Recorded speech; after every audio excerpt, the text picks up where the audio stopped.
Vlogs, welcome back to my YouTube channel. So for today's video, meron ako ditong isda na 5 peraso. Ayan. Kami lang naman yan.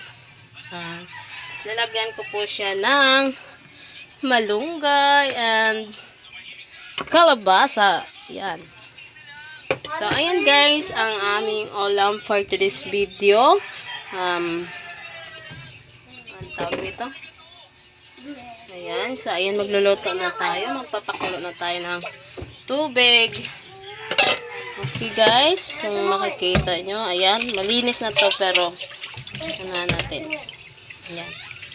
So, dito lang ako kumukuha ng tubig sa grate kapag nagluluto ng ulam. Ayan. Mahina yung tubig natin, guys.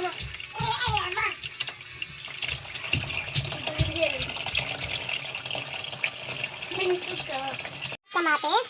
So, ayan. And ito. Ayan. Kinula lang yan guys, kaya ito ano lang. Ayan. So guys, ilagay na natin dito sa, ayun, dito, lapit. Sa, kasi pag ako nagluto, ayan, sinasabay ko yan dyan, kamatis at sibuyas. So, ayan guys, tawag nito. Saan yung posporo? Ibigay posporo! So, ayan, naghahanap tayo ng posporo. So, ito na yung posporo. Ayan, tindihan na natin yan, guys. Ayan. So, ayan, guys, update ko kayo mamaya pag naluto na ang ating sinabawan na isda. Ayan. So, ayan, guys, tapos na ako magluto. So, ayan, kakain na po kami. And, ayan po, luto na yun ang ating isda.